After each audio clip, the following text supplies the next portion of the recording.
Hello students, this is class 11th, subject chemistry, chapter some basic concept of chemistry, lecture number 3. In this chapter we will discuss about laws of combinations and the homework which was given in lecture number 2. So we will start our lecture with laws of chemical combination. Laws of chemical combination. Whenever any chemical reaction take place, then those reaction they take place according to some laws. They follow some laws, and these laws are known as laws of chemical combination. So now we will move to first law. So first law is law of conservation of mass. What is law of conservation of mass? So law of conservation of mass states that in all physical or chemical changes, the total mass of the reactants is equal to the product. Whenever any chemical reaction takes place, then mass of the reactant is always equal to the mass of product. Or in other words, we can say that mass can neither be created nor be destroyed. So we will take one example, like when ice convert into water. When we will heat ice, then it will convert into water. Then you will observe here that mass of ice, it will be equal to the mass of water. That means in solid state, mass of ice will be equal to the mass of water in liquid state. Only state is changing.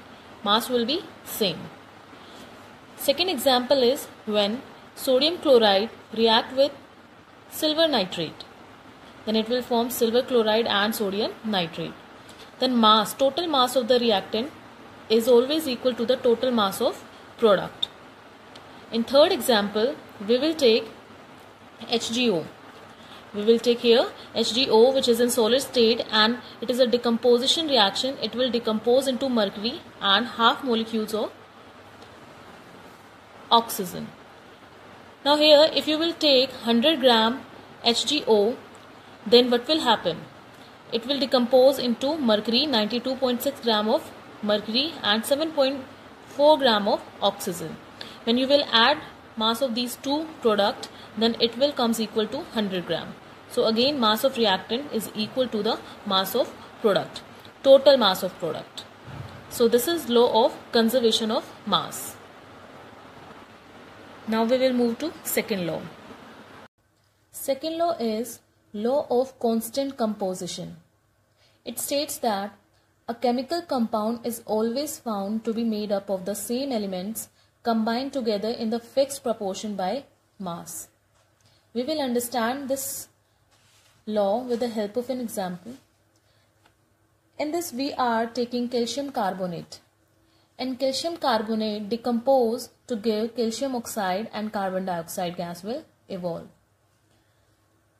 Now, carbon dioxide gas is evolving in this process. There are other methods also by which we can prepare carbon dioxide gas. Like for example, combustion of carbon. So when carbon combines with oxygen, then it gives carbon dioxide. And in third reaction, when calcium carbonate combines with 2 moles of HCl, it will give calcium chloride, water and carbon dioxide gas. So now there are 3 equations here by which carbon dioxide gas is evolving. So now we will take carbon dioxide compound. Now here in carbon dioxide, 1 atom of carbon and 2 atoms of oxygen are present. So we will write here carbon ratio oxygen. Atomic mass of carbon is 12 and atomic mass of oxygen is 16. But as you can see, there are 2 atoms of oxygen here. So 16 multiplied with 2. So it will come 32. So when we will simplify it, it will come equal to 3:8. Now for carbon dioxide, the ratio of carbon to oxygen is 3:8. And always the ratio will be 3:8 for carbon dioxide. We cannot change the ratio.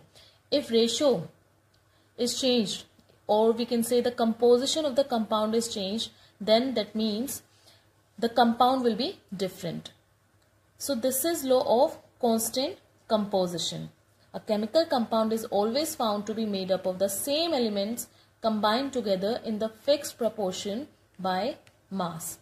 Now we will move to third law. Third law is law of multiple proportional. It states that when two elements combines to form two or more chemical compounds, then the mass of one of the elements which combines with the fixed mass of the other bear a simple ratio to one other. We will understand this law with the help of an example. Here we will take carbon which combines with oxygen. When carbon combines with oxygen, it gives carbon monoxide. And in second equation, again carbon is combining with oxygen and it is giving carbon dioxide. So when two elements combines to form two or more chemical compounds, here same elements combines together to form two compounds. So now we will take carbon and oxygen. So here in case of carbon monoxide, we will write here carbon ratio oxygen. Okay, so now atomic mass of carbon is 12. So we will write here 12 and atomic mass of oxygen is 16. Now we will take carbon dioxide from second equation. So in case of carbon dioxide, carbon ratio oxygen. Atomic mass of carbon is 12 and here 2 atoms of oxygen are present. So 16 into 2 will be equal to 32. When we will simplify it, it will be 16 ratio 32. 1 ratio 2. After simplification, it will be 1 ratio 2. Now you will observe that mass of first element, that is carbon, is fixed, that is 12 in both compound. But the second element, oxygen, mass is different. In carbon monoxide, the mass is 16 and in carbon dioxide it is 32. So we will take its ratio. Okay, so we will take ratio of oxygen. So 16 ratio 32 and it will be 1 ratio 2. Now we will take second example. Second example of sulfur and oxygen. When sulfur combines with oxygen, then it will form sulfur dioxide. And when sulfur combines with oxygen, it also forms sulfur trioxide. Now we will write here in case of SO2, sulfur ratio oxygen and atomic mass of sulfur is 32 and atomic mass of oxygen is 16. But as you can see, this is SO2, 2 atoms of oxygen, so 16 into 2. So it will be 32. So ratio is 32 ratio 32. In case of SO3, sulfur atomic mass is 32 ratio. For oxygen, it is 48 because 16 into 3 is equal to 48. Now as you can see, mass of sulfur is fixed in SO2 as well as in SO3. It is 32. But in case of oxygen, here it is 32 and for SO2 it is 48. So we will take its ratio. Now 32 ratio 48 and when we will simplify it, it will be 2 ratio 3. So as you can see that the mass of one of the element which combines with a fixed mass of the other bear a simple ratio to one another. Now here as you can see that they bear a simple whole number ratio to one another. This is third law, law of multiple proportional. Now next law is Gay-Lussac's law of gaseous volume. So this law states that when gases react together, they always do so in volume which bear a simple ratio to one another and to the volumes of the product. If these are also gases, provided all measurements of volumes are done under similar conditions of temperature and pressure. We will understand this law with the help of an example. In this example, hydrogen gas is reacting with chlorine gas and it is forming hydrochloric gas. Now, here 1 volume of hydrogen gas react with 1 volume of chlorine, then it forms 2 volume of HCl. So, according to this law, that H2 and Cl2, they will bear a simple whole number ratio with each other as well as to the product. So here ratio is 1:1:2 because here volume of hydrogen gas is 1, volume of chlorine gas is 1 and here volume of HCl is 2. So the ratio will be 1:1:2. So the ratio between the gases and the product will be a simple whole number ratio. Now we will take second example. Second example is when hydrogen react with oxygen and it forms water molecule. So here 2 volume of hydrogen react with 1 volume of oxygen and forms 2 volume of water molecule. Okay, so here the ratio will be 2:1:2. So there will be a simple whole number ratio between hydrogen and oxygen and the product. So 2:1:2. This is second example. Now we will take third example. When nitrogen react with 3 volume of hydrogen, then it forms 2 volume of ammonia, NH3. So the ratio will be 1:3:2. This is Gay-Lussac's law of gaseous volume. Okay students, that's all for today. Now note down your homework. Your homework is NCERT question number 21, which has 3 parts. After that you have to note down this question. This is extra question based on these law. What mass of silver nitrate will react with 5.85 gram of sodium chloride to produce 14.35 gram of silver chloride and 8.5 gram of sodium nitrate if the law of conservation of mass is true? You have to solve this question. Note down this question. So second question is 2.16 gram of copper metal when treated with HNO3 nitric acid followed by ignition of the nitrate gave 2.70 gram of CuO, copper oxide. In this, oxidation state of copper is +2. So this is cupric oxide. In another experiment, 1.15 gram of cupric oxide upon reduction with hydrogen gave 0.92 gram of copper. Show that above data illustrate the law of definite proportion. So this is the second question which you have to solve. Now we will solve numericals which was given in lecture number 2. So I gave you this question number 13. Pressure is determined as force per unit area of the surface. The SI unit of pressure, Pascal, is as shown below. 1 Pascal is equal to 1 Newton meter per square. If mass of air at sea level is 1034 gram centimeter per square, calculate the pressure in Pascal. So here mass of air is 1034 gram centimeter per square. It is given in question, and weight is equal to mass into gravitational force. Pressure is equal to weight by area. Now we will put the value of weight from here. Then the formula will become pressure is equal to mass into G divided by area. Now we will put all the values. So here we will put the value. Mass is 1034 gram. Value of G is 9.8 meter second per square, and area 1 centimeter square, because in mass of air is 1034 gram per centimeter, 1 centimeter per square. Okay, so here we will take area 1 centimeter square. Now we will change the unit. It is 1 centimeter square, so we will convert centimeter into meter. So here we will write 100 centimeter divided by 1 meter 2 times. Why? Because this is centimeter square. That is why we are writing here 100 2 times. Now we will convert gram into kilogram. So here I am writing 1000 gram in denominator and 1 kilogram in numerator. So this is how you will convert gram into kilogram and centimeter into meter. When you will solve it, then it will comes equal to 1.01332 into 10 to the power 5 kilogram meter second per square meter per square.